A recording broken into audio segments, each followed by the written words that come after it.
I thought I knew my wife. I thought I knew what our marriage was. Turns out, I didn't know a damn thing. My name is Daniel Ashford, and for 38 years, I believed I understood how the world worked. You meet someone, you fall in love, you build a life together. Simple, clean, predictable. For 11 years, that's exactly what Lauren and I had done. We met in college, University of Washington, engineering and business programs that occasionally overlapped in those tedious general education courses. She was the girl who always sat in the front row, asking questions that made professors light up. I was the guy 3 rows back, stealing glances at her auburn hair catching the afternoon light. Our first date was coffee after a statistics exam. She ordered some complicated drink with 3 different syrups. I got black coffee and pretended it didn't taste like burnt disappointment. We talked for 4 hours. She laughed at my terrible jokes about engineering tolerances. I fell in love with the way she gestured when she got excited about an idea. The early years were everything you'd expect from young love. Late nights talking until sunrise, weekend trips to the Oregon coast where we'd walk miles of empty beach, a wedding on those same cliffs 2 years later, her dress whipping in the ocean wind, both of us grinning like idiots who'd figured out the secret to happiness. Lauren landed a job with a boutique wellness brand after graduation, marketing coordinator with flexible hours, mostly remote work. I got hired at Meridian Aerospace, designing components for commercial aircraft. We bought the house in Bellevue when Emma arrived. 4 bedrooms, good schools, a backyard big enough for swing sets. Sophie followed 3 years later, a whirlwind of energy who could charm her way out of trouble before she could walk. From the outside, we were the family everyone envied. Weekend soccer games where I coached Emma's team. Family dinners most nights, even when work ran late. Lauren's Instagram was a carefully curated gallery of family happiness. Hiking trips, holiday decorations, the girls in matching Halloween costumes. I worked long hours, but I was present when it mattered. Dance recitals, parent-teacher conferences, summer camping trips where we'd roast marshmallows, and Sophie would insist on staying up to count stars. Lauren and I weren't passionate like those first college years. 11 years of marriage and 2 kids will do that. But we were partners. Solid. Committed. At least I thought we were. The first crack appeared about 8 months ago, though I didn't recognize it then. Lauren became different. More distant. She'd always been social, but suddenly there were more girls' nights than usual. More time scrolling through her phone during dinner, a slight smile playing at her lips. More irritation when I asked simple questions about her schedule or who she was texting. I tried to be supportive, started cooking dinner more often, suggested date nights. Maybe we could get her mom to watch the girls, go to that wine bar she used to love. She declined, always with a reasonable excuse. Too tired, too much work. Maybe next weekend. The second crack came on a Tuesday night in March. I came home exhausted from a brutal design review, looking forward to family dinner and mindless television. Lauren was on the couch with her laptop, typing furiously. The girls were in the playroom, building elaborate forts. Over dinner, she kept checking her phone, that same slight smile appearing with each new message. "Who keeps texting?" I asked. Her face changed. Just for a second, something flickered across her features. Then mild annoyance replaced it. "Sarah," she replied. "She's having issues with her new apartment in Boston. Landlord problems." Sarah. Lauren's college friend, maid of honor at our wedding, who'd moved to Boston 6 months earlier. I nodded and went back to cutting Sophie's spaghetti. But later I found myself thinking about that expression. The way she'd locked her phone so quickly. The defensive edge in her voice. Sarah was in Boston, 3 hours ahead. Almost midnight there. Not the time for casual texting about landlord problems. The third crack shattered everything. It was 2:17 a.m. on a Friday night. I'd been lying awake, mind churning through calculations for Monday's meeting. Bladder finally won, and I stumbled toward the bathroom. That's when I saw the glow. Blue light emanating from under the covers on Lauren's side of the bed. She was on her phone thinking I was asleep. Through the thin fabric, I could see her fingers moving, typing, a message sent, a response received almost immediately. That same soft smile. "Lauren," I whispered. The light disappeared instantly. She rolled over, pulling covers to her chin. She mumbled. "Everything okay? I saw your phone." "Just Sarah again," she answered, her voice thick with fake sleepiness. "Go back to sleep." But I'd heard her earlier. The soft chime of incoming messages. The gentle tap-tap-tap of fingers on glass. She'd been having an active conversation, not reading old messages from a friend 3 time zones away. I climbed back into bed. Lauren's breathing was too controlled, too deliberate. She wasn't asleep. She was waiting for me to fall asleep so she could resume her conversation. I lay there staring at the ceiling while cold certainty settled into my chest. My wife was hiding something, and whatever it was significant enough to risk middle-of-the-night conversations and lies about old friends. The next morning, Lauren was already up when I woke. Coffee made, girls dressed for Saturday soccer. She kissed my cheek and handed me a travel mug, same as countless Saturday mornings before. "Sleep well?" she asked. "Fine," I answered, studying her face. She looked beautiful. She'd always been beautiful, the kind of woman who turned heads at the grocery store. But there was something in her eyes, a distance that hadn't been there a year ago. Late that Thursday night, Lauren announced she was going to a work event, some client appreciation dinner at a downtown hotel. She'd be home late, probably after midnight. I nodded and kissed her goodbye, watching her Lexus pull away. Then I opened my laptop and navigated to her company's website. I scrolled through their events page, their blog, their social media accounts. There was no event scheduled. Sleep became impossible. Every night I'd lie beside Lauren, listening to her breathing, wondering who she was texting in the darkness. Every interaction felt like a performance now, her performance and mine. I watched her more closely, hating myself for it. The way she angled her phone away when typing. How she'd suddenly developed a preference for taking showers immediately after coming home from errands, as if she needed to wash something off her skin. The way she'd become particular about doing her own laundry, claiming she wanted to try a new detergent. New detergent. New lingerie I'd never seen her wear around me.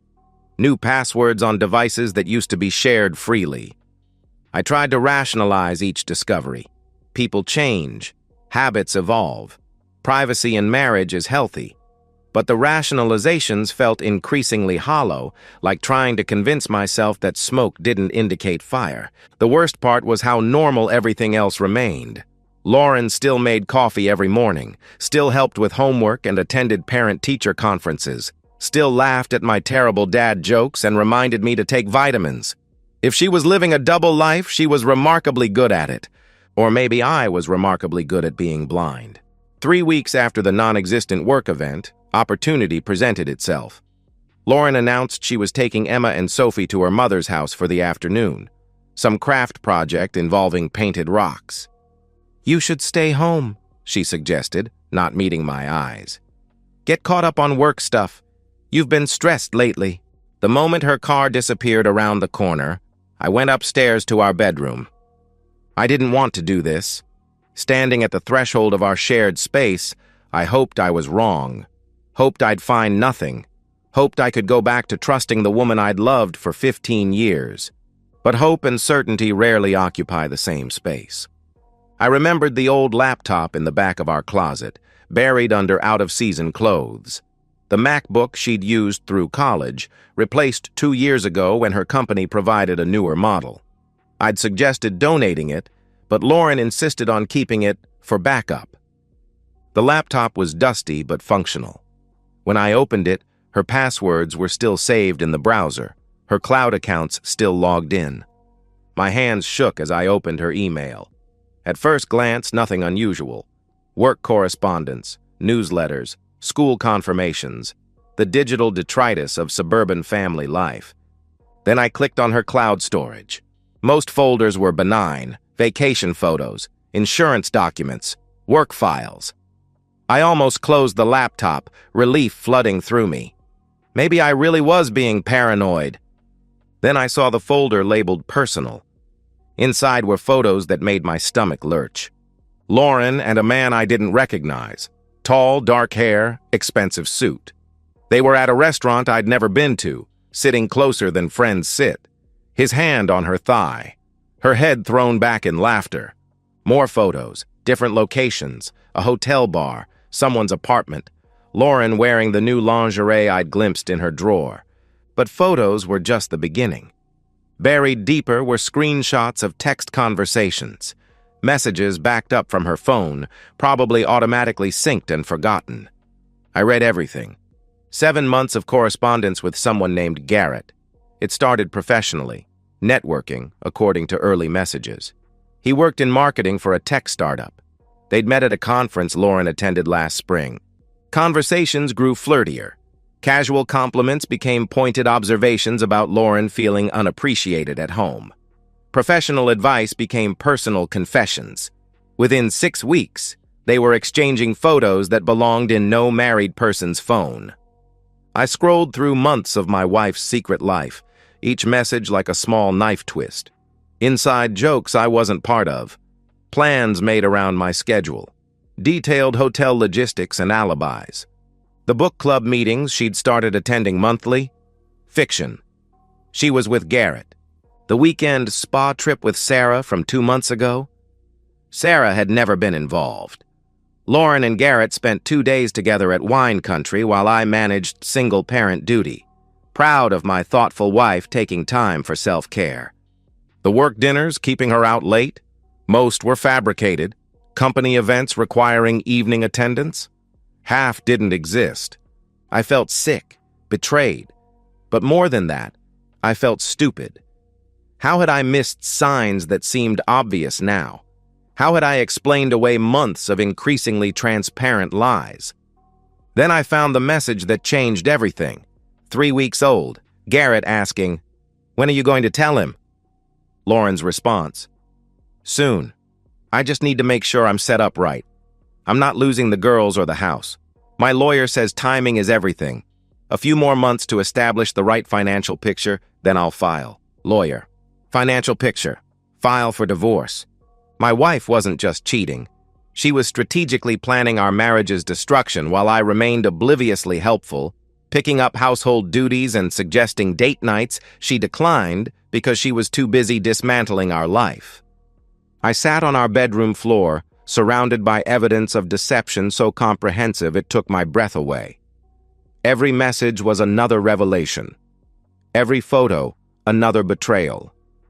The woman I'd shared my bed with for 11 years had been living an entirely separate existence, carefully calibrated to protect her interests when she finally decided to detonate our family. But instead of expected rage, something else settled over me. Something colder and more useful. Clarity. If Lauren wanted to play strategically, I could be strategic too. She'd had months to plan her exit. Time to consult lawyers and position herself advantageously. Time to document whatever narrative she intended to use against me. But she'd made one critical mistake. She'd assumed I was as oblivious as I appeared. I took screenshots of everything. Every message, every photo, every piece of evidence of her affair and calculated divorce plans. I backed up files in 3 separate locations, my work email, a new cloud account, and a flash drive hidden in my tool chest. Then I closed the laptop, carefully returned it to the closet, and went downstairs to start dinner. When Lauren returned with the girls 2 hours later, I was making their favorite meal: grilled cheese sandwiches cut into triangles and tomato soup with alphabet noodles. "How was Grandma's?" I asked, kissing Lauren's cheek. "Good," she replied, not meeting my eyes. "Mom taught them friendship bracelets. They'll probably want to make you one later." "I'd love that," I said, meaning it. Whatever happened between Lauren and me, my daughters were innocent. They deserved protection from the chaos their mother was orchestrating. 2 days later, she gave me my answer. "Daniel," she began after tucking the girls into bed. Her voice was soft, almost vulnerable. "I've been thinking. About us. About our marriage. I looked up from my book, arranging my expression into concerned attention. I think we should talk to someone, she continued. A marriage counselor. I feel like we've been growing apart, and I don't want to lose what we have. The performance was flawless. Slight tremor in her voice, the way she twisted her wedding ring, careful phrasing that positioned her as the concerned wife trying to save a troubled marriage.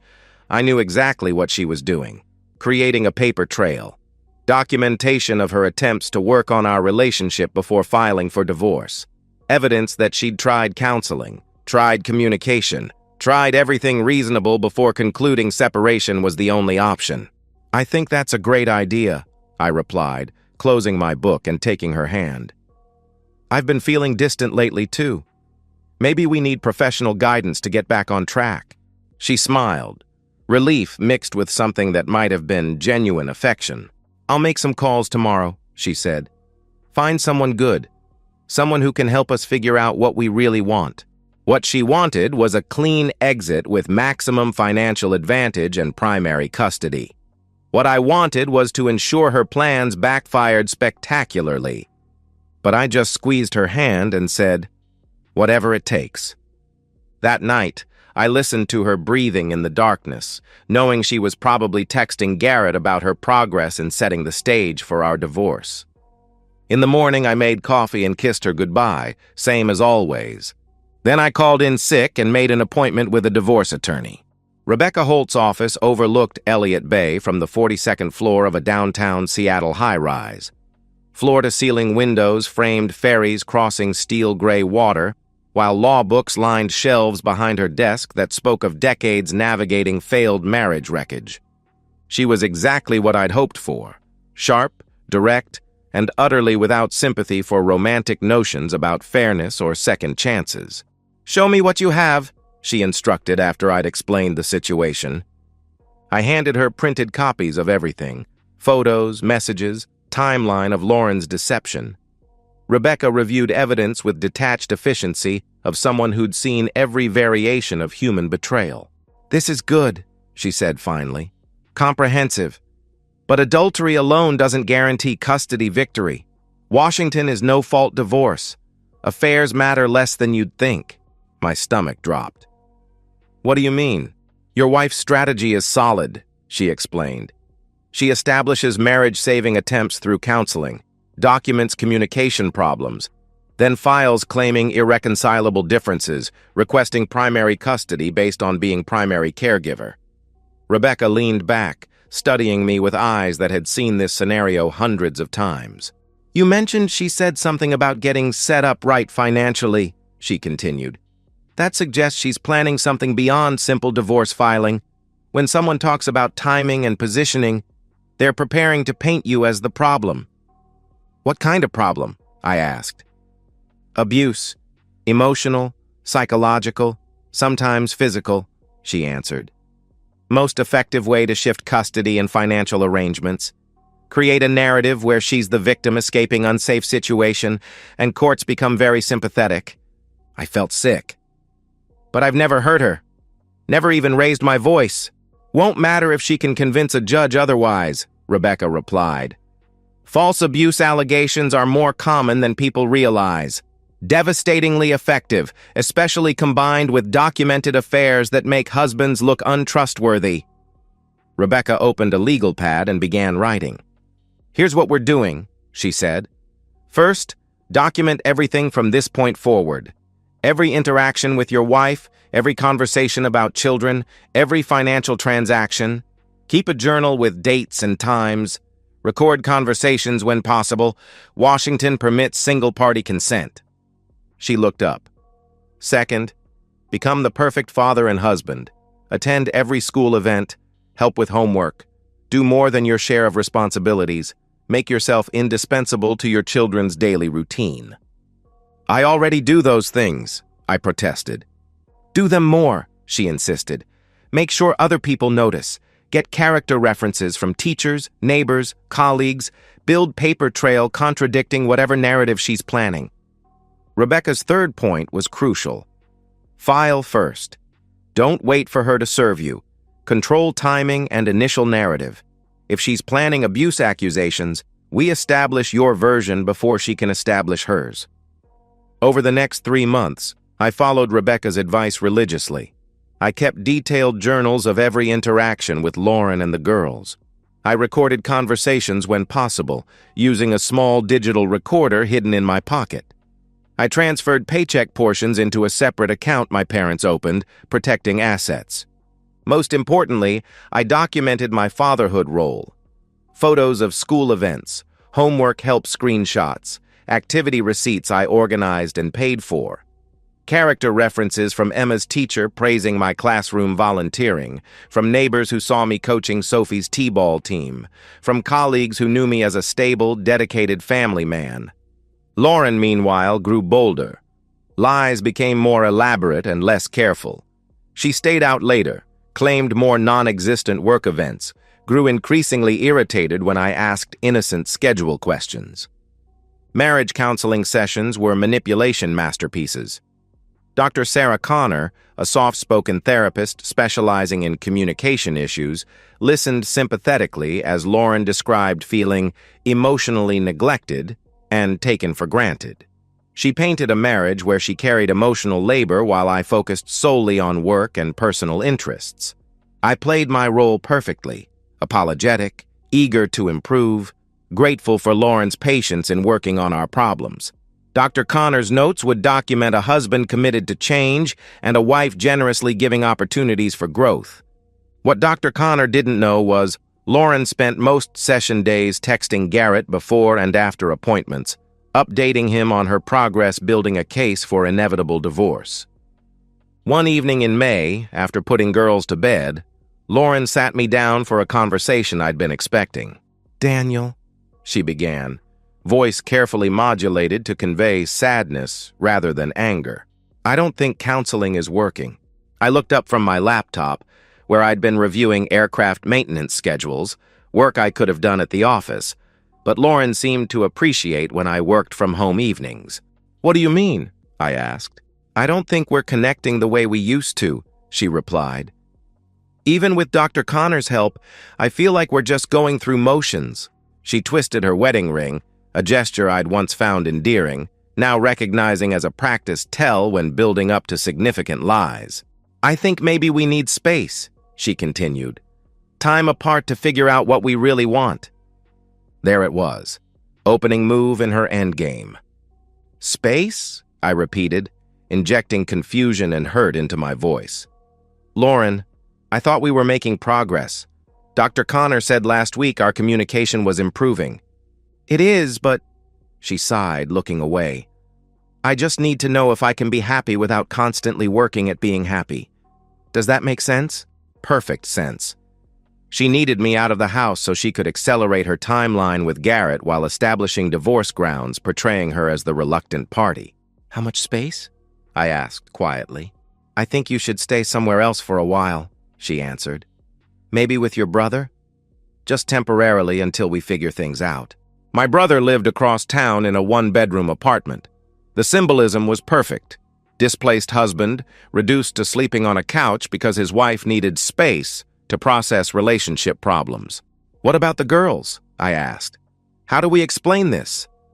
Lauren's expression softened with apparent genuine concern. "We tell them Daddy is taking time to think about how to be a better husband and father," she replied. "That we love them very much, and sometimes grown-ups need space to work on their problems." Even her explanation was calculated. It positioned me as the partner needing improvement while casting her as the patient wife enduring a difficult period. "If that's what you need," I said slowly, "then I'll do it." Relief flooded her features. "Thank you for understanding," she replied. "I know this isn't easy, but I really think it might help us gain perspective." The next morning, I packed a suitcase and moved into Mike's apartment. Lauren hugged me goodbye, and for a moment, just a moment, I wondered if any part of her actually regretted what she was doing. Then I remembered the messages about setting herself up financially and realized regret was a luxury she'd sacrificed months ago. From Mike's apartment, I called Rebecca. "She wants me out of the house," I reported. "Perfect," she replied. How long did she suggest? She was vague. Said temporarily, until we figure things out. Rebecca was quiet momentarily. She's going to let this continue for weeks. Establish that you've been living separately, she explained. Then she'll file for divorce and custody, claiming separation was your idea or that your behavior made it necessary. What do I do? I asked. Give her exactly what she wants, she answered. Move out gracefully. Be the accommodating husband who respects her need for space. Then, in 3 days, we file first. I spent those 3 days in suspended animation. I video called the girls every evening, helping with homework and reading bedtime stories through a screen. Emma asked when I was coming home. Sophie wanted to know if she could visit Uncle Mike's apartment. Lauren was solicitous and apologetic during phone conversations. She missed me, she said. This was hard for everyone. But maybe it was what we needed to rediscover what brought us together. On Friday afternoon, Rebecca filed for divorce and primary custody. Papers were served to Lauren at her office the following Monday. According to Rebecca's investigator, Lauren stared at documents for 5 full minutes before calling her own lawyer. Then she locked her office door and made a series of increasingly frantic phone calls. By Tuesday morning, she was ready to fight back. The police officers who showed up at Mike's apartment were professional but firm. Lauren had filed a temporary restraining order, they explained. I was barred from contacting her directly, prohibited from entering the family home, and forbidden from seeing my daughters pending a hearing. The allegations were exactly what Rebecca had predicted. Emotional abuse, controlling behavior, threats of violence. According to Lauren's sworn statement, our separation hadn't been her idea. It had been her escape from an increasingly dangerous situation. She claimed I'd threatened her during our last conversation, said she feared for her safety and the safety of our children. The restraining order was emergency protection for a woman whose husband had become unpredictable and potentially violent. It was brilliantly executed, professionally crafted, and completely fabricated. But it was also exactly what Rebecca and I had prepared for. This is good, Rebecca told me over the phone that evening. I know it doesn't feel good, but her move was predictable. Now we can respond. The hearing was scheduled for 2 weeks later. 14 days during which I couldn't see my daughters, couldn't enter my own home, couldn't even call to say goodnight. Those were the longest 2 weeks of my life. The day before the hearing, I sat in Rebecca's office reviewing our strategy one final time. Remember, she said, this isn't about proving you're innocent of abuse. Impossible to prove a negative. This is about proving she's lying, and we have everything we need to do that. She gestured to our compiled evidence stack. Affair documentation, recorded conversations where Lauren discussed her strategy, timelines showing her allegations coincided perfectly with divorce filings, and character witnesses who would testify to my character. Tomorrow, Rebecca said, we destroy her credibility completely. When we're done, the court will see exactly what kind of person makes false abuse allegations to gain custody advantage. That night, I barely slept. In the morning, I would face my wife across a courtroom and listen to her lie under oath about the man she'd promised to love and honor. But I would also watch those lies crumble under truth's weight. King County Family Court was exactly what you'd expect from a place where marriages died. Sterile fluorescent lighting, beige walls decorated with motivational posters about resolving conflict peacefully, and the lingering smell of industrial disinfectant that couldn't mask anxiety permeating every surface. I sat in the hallway outside courtroom 3B, wearing my best suit and a tie Emma had given me for Father's Day, navy blue with tiny airplanes. Rebecca sat beside me, reviewing notes in a leather portfolio that had witnessed hundreds of these hearings. Remember, she said quietly, let me handle everything. If Dunn asks direct questions, answer simply and truthfully. Don't elaborate. Don't get defensive. Evidence speaks for itself. At precisely 1:30 p.m., Lauren arrived with her attorney. I hadn't seen her in 2 weeks, not since moving out of our house. She looked smaller somehow, fragile in a way that was completely calculated. Conservative navy dress, minimal makeup that emphasized circles under her eyes, hair pulled back in a style that made her appear vulnerable rather than polished. Marcus Dunn looked exactly like central casting would order for a shark in expensive suit. Silver hair, confident posture, the kind of smile suggesting he enjoyed other people's misery. Lauren wouldn't meet my eyes as they took seats across the courtroom aisle. I wondered if she felt guilty or was simply staying in character. Judge Patricia Taylor entered at 2 p.m. sharp. Younger than I'd expected, maybe 45, with graying brown hair and the no-nonsense demeanor of someone who'd seen every variety of human self-deception play out in her courtroom. This is a hearing on the respondent's petition for temporary restraining order and emergency custody modification, Judge Taylor began. Mr. Dunn, you may present your case. What followed was a masterpiece of emotional manipulation disguised as legal advocacy. Dunn painted Lauren as a woman trapped in increasingly abusive marriage, suffering emotional torment at the hands of a controlling husband who'd grown more dangerous as their relationship deteriorated. According to his narrative, I monitored Lauren's communications, criticized her parenting decisions, and flew into rages over minor household issues. Mrs. Ashford will testify, Dunn told the court, that her husband's behavior became increasingly erratic after she suggested marriage counseling. Rather than embracing the opportunity to work on their problems, Mr. Ashford became angry and resentful. He accused her of infidelity without basis, demanded access to her personal communications, and eventually became verbally abusive. I sat perfectly still, taking notes, while Dunn described a version of me I didn't recognize. Paranoid, controlling, prone to violent outbursts that terrified my wife and daughters. Then Lauren took the stand. Her voice shook slightly as she recounted months of alleged emotional abuse. How I supposedly interrogated her about whereabouts. How I'd grown cold and distant after she suggested counseling, as if resenting her attempts to improve our marriage. The night I'd allegedly grabbed her wrist during an argument about household finances, leaving a bruise she wished she'd photographed. I started sleeping with my phone under my pillow, she testified, dabbing at her eyes with a tissue. Because he would go through it while I was sleeping. I felt like a prisoner in my own home. She described the evening she'd asked me to move out, painting it as an act of desperate courage rather than strategic manipulation. I was terrified to ask him to leave, she said, voice barely audible. But I couldn't let my daughters see me being treated that way anymore. I knew he would be angry, but I hoped maybe some space would help him realize what he was doing to our family. Instead, according to Lauren's testimony, I'd become enraged. I'd accused her of having an affair, threatened to make her pay for destroying our marriage, and promised she'd never see the girls again if she went through with divorce. That's when I knew I had to protect myself and my children, she concluded. I couldn't wait anymore. He was getting worse, and I was afraid of what he might do. It was flawless performance. Lauren's voice carried just the right mix of fear and determination. Her body language conveyed vulnerability without seeming weak.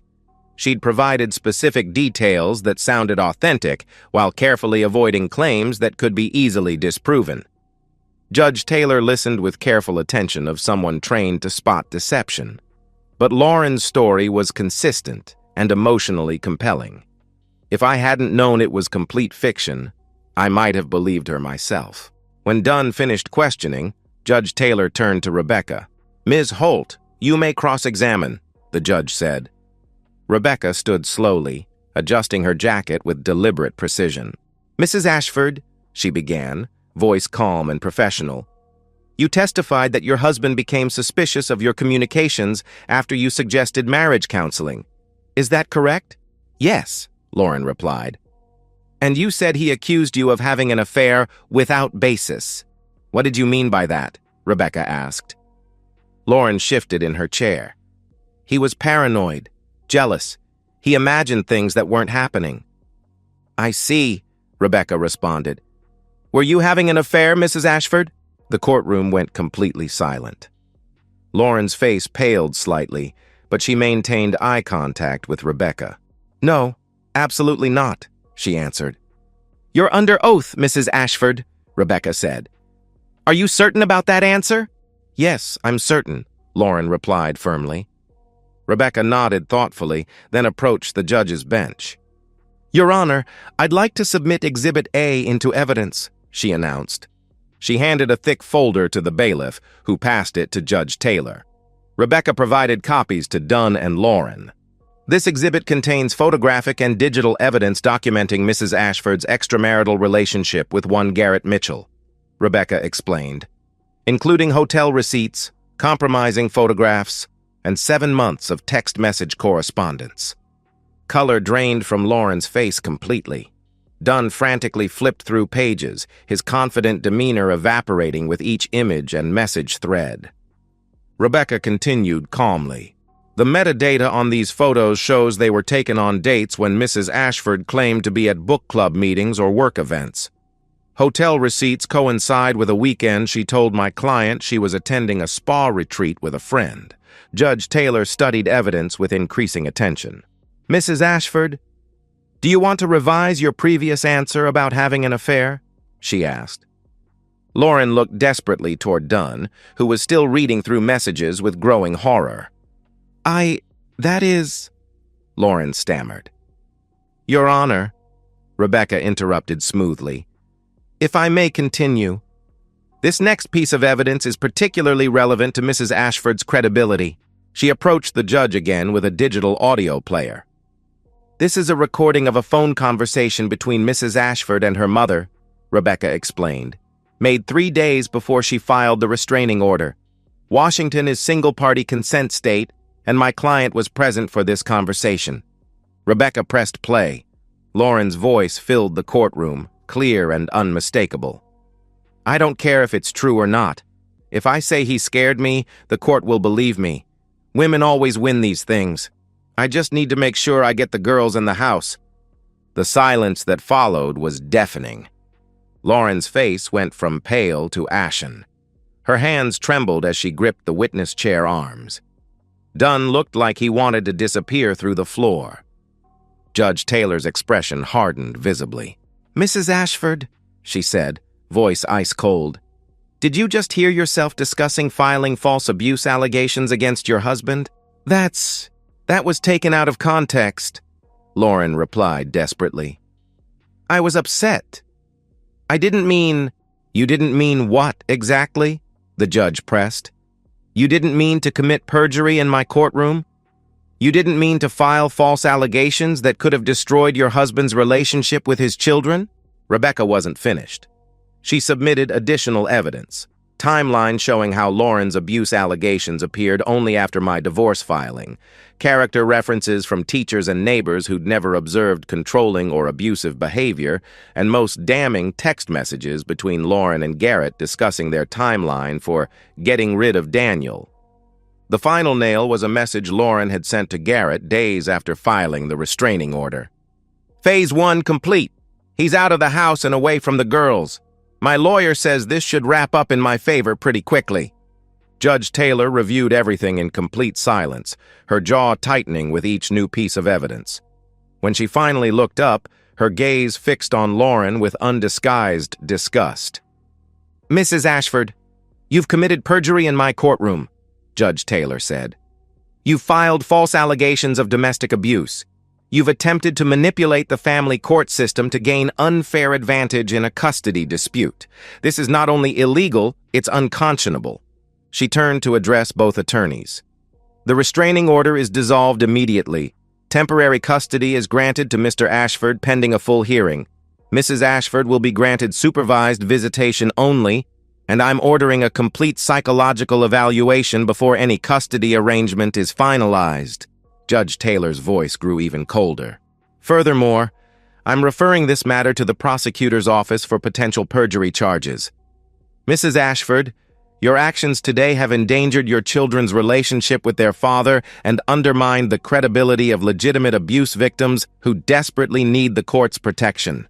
Lauren was crying now, but not the delicate tears she'd shed during testimony. These were ugly, desperate tears of someone watching carefully constructed plans collapse in real time.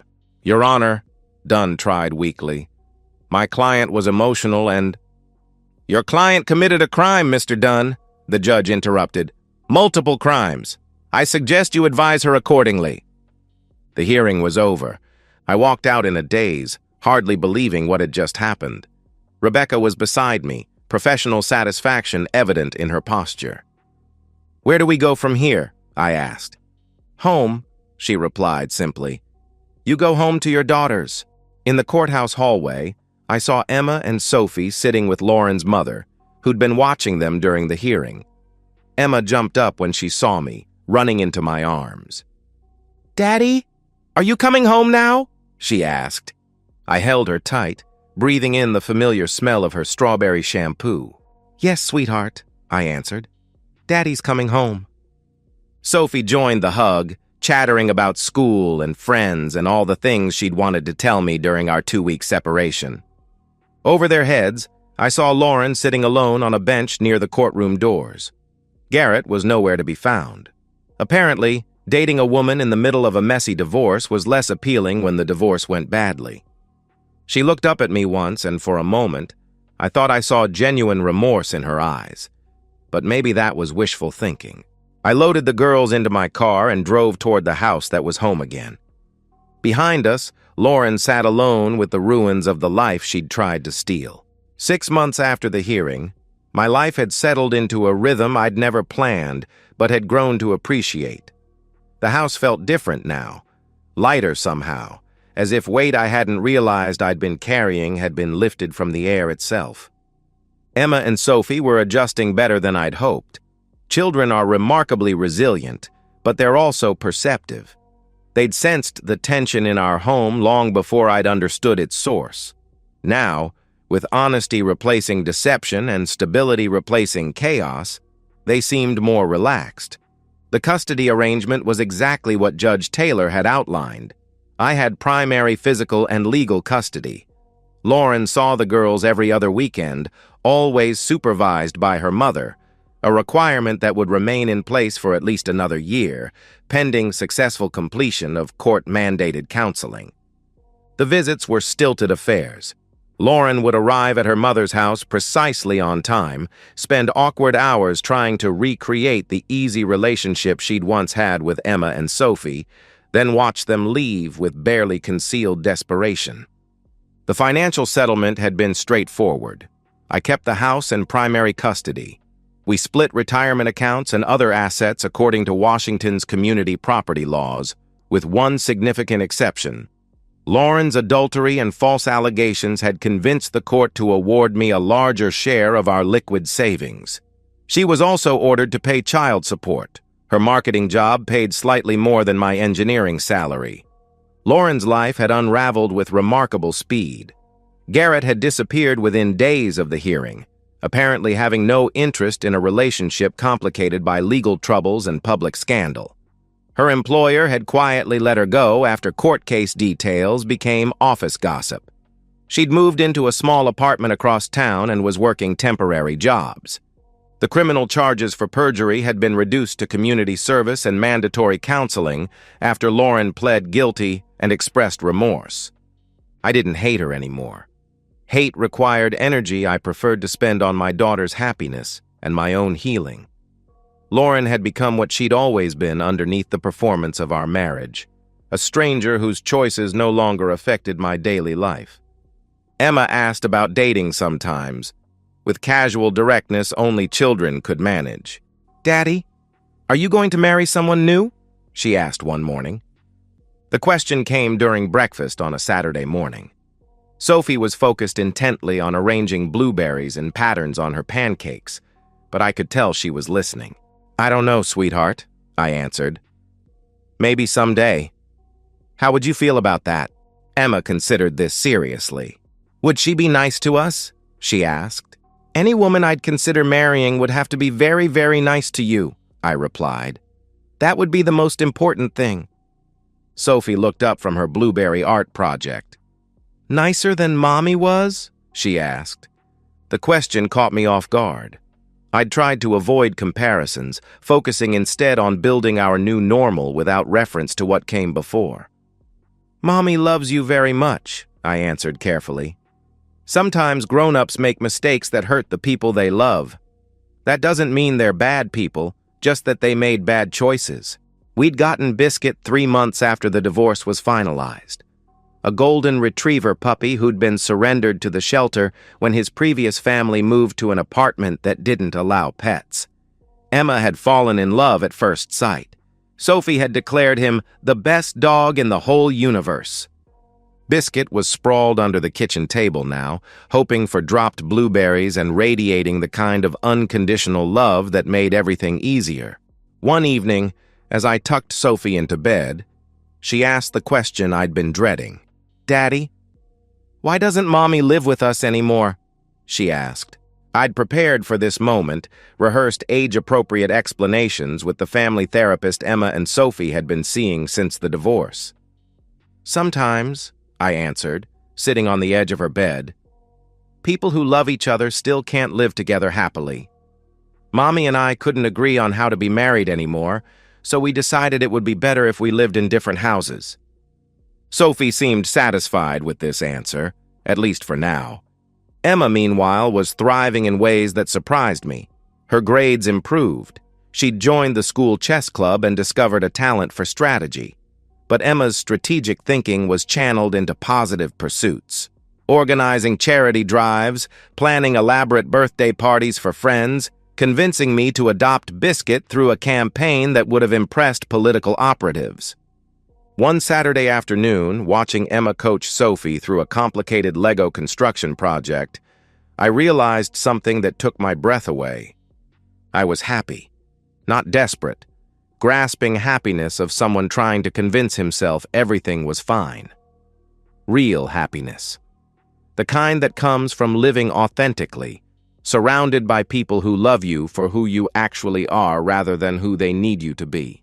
On Sunday evenings, after weekend adventures and homework sessions and bedtime stories, I would sit on the back porch with a beer, listening to suburbia settling into another week. Biscuit would sprawl beside my chair, occasionally sighing the deep, contented sighs of a dog whose greatest worry was whether dinner would be served on time. Sometimes I thought about Lauren, wondered if she was lonely in her apartment across town. Wondered if she regretted the choices that had led her there. But those thoughts came less frequently now, and they carried no malice. My focus was on Emma and Sophie, on building a life that would give them security and happiness, and the knowledge that they were loved unconditionally. One evening, as I helped Emma with math homework while Sophie practiced reading aloud to Biscuit, Emma looked up from her fractions worksheet. "Daddy?" she said. "Yeah, sweetheart?" I replied. "I'm glad you're our dad," she declared. The simplicity of it, the matter-of-fact delivery of something that meant everything, made me pause. "I'm glad I'm your dad, too," I answered. "Both of yours. Being your dad is the best job I've ever had." Sophie looked up from her book. "Better than making airplane parts?" she asked. "Much better," I replied. "Airplane parts don't tell jokes or give hugs or make me pancake art on Saturday mornings?" Both girls giggled, and Sophie returned to reading about a duck who'd lost his way home. Later that night, after the girls were asleep and the house was quiet, I stood in the kitchen cleaning dinner dishes. Through the window over the sink, I could see our backyard. The swing set I'd installed last month, the garden beds Lauren had never planted, the fence that needed repair but wasn't urgent.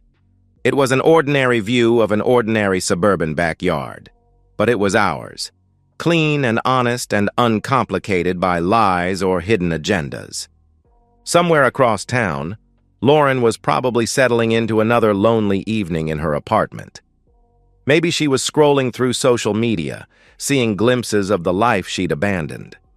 Maybe she was wondering what would have happened if she'd made different choices. I felt sorry for her, in an abstract way. But I didn't miss her.